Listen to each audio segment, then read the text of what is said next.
Welcome to the first notes of the Mending Song. I'm Nathara, witch, psychic, researcher, software engineer, ordained minister, and the architect behind CrowSong Lodge. There are many old stories about the crow. They say Crow wasn't always black, and his voice wasn't always a croak. He once had rainbow feathers, or maybe they were white. He had a beautiful song, a song that could charm the heavens, or the gods, or the ancestors, anyone who mattered. But when the world was freezing, and the animals were freezing, and the people were freezing, Crow flew to the sun, or the stars, or the gods, depending on who's telling the story, to ask for fire. Or maybe he stole it. And he brought it back in his beak. But the smoke charred his feathers, and the heat cracked his voice.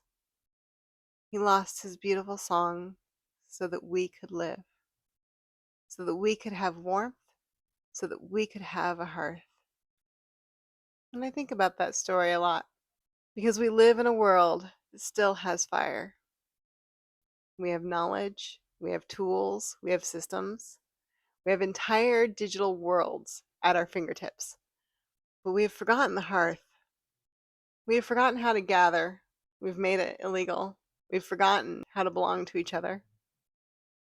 We've forgotten how to be human inside the very systems that we built. And somewhere along the way, we were taught that this was our fault.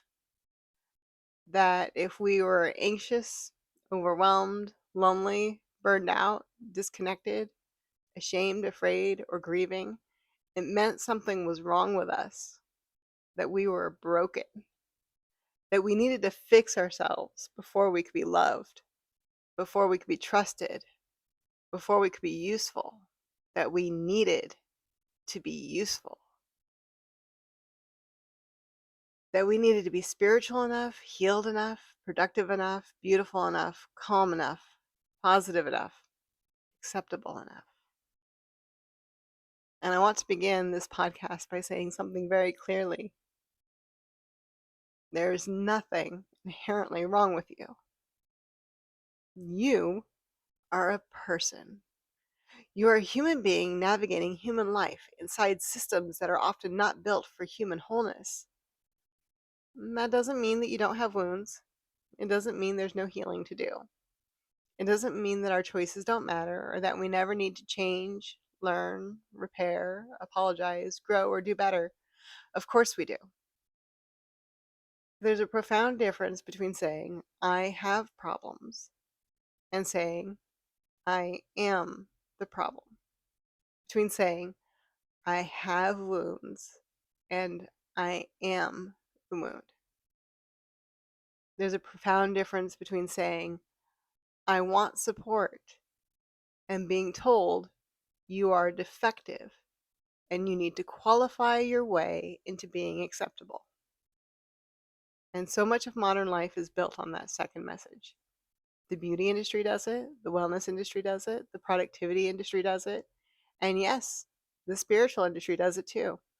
It tells us we're too negative, too anxious, too angry, too wounded, too blocked, too low vibe, too attached, too much. And then it sells us the cure. But that's not healing. That's shame with better branding. And the Mending Song isn't here to sell you the idea that you're defective. It's here to ask about what's possible when we stop building our lives around that lie.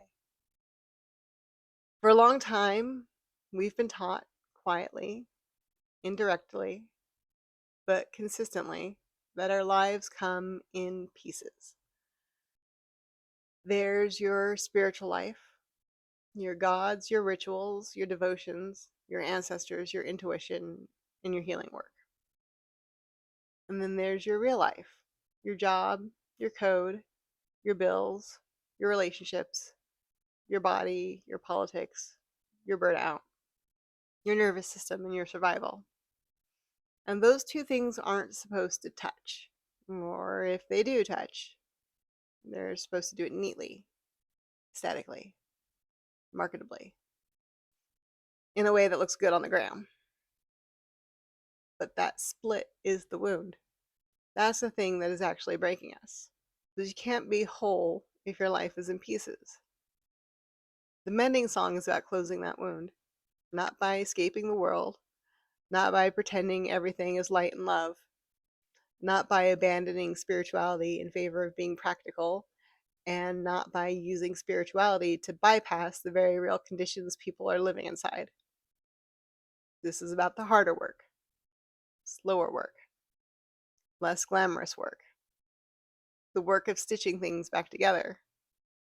And when I say mending, I don't mean that metaphorically, I mean it literally. This is the work of figuring out what ethical spiritual practice looks like in a world full of power imbalances. It's the work of asking what happens when intuition enters systems that were never built to make room for it. It's the work of building community without recreating the same harm we're trying to escape. It's the work of tending your own nervous system so you don't burn yourself alive trying to keep everyone else warm. And it's the work of learning how to offer support without making people afraid of themselves. A lot of modern spirituality is designed to feel good, not to function. And a lot of modern systems are designed to function without caring if you feel anything at all. And I'm not interested in either of those things.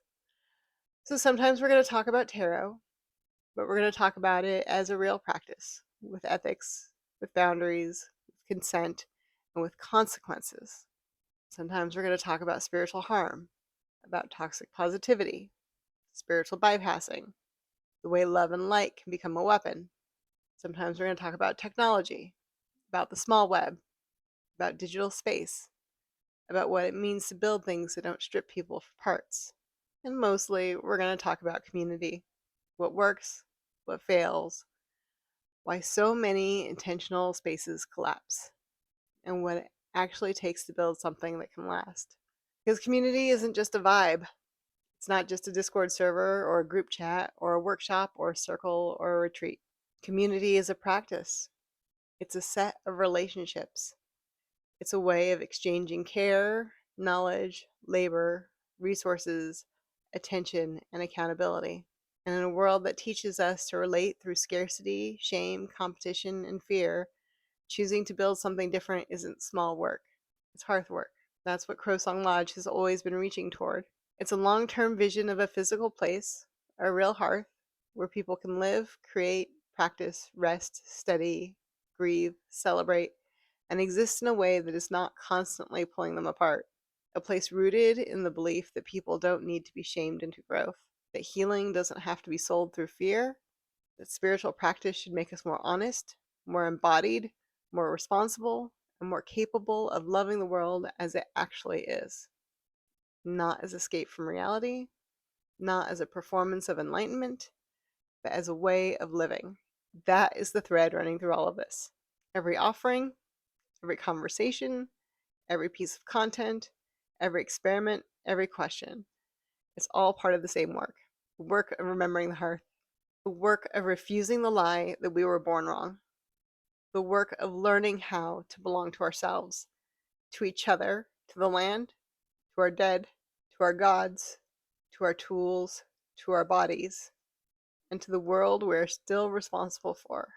So this podcast is not about performing a beautiful song, and it's definitely not about being a soloist. It's about the work. It's about picking up the needle and the thread, and it's about looking honestly at the places where things have come apart and learning slowly, imperfectly, together, how to mend. There's been a period of quiet while I was back in school, and I'm coming back with new knowledge, new tools, new language, but the same fire. So this is where we begin.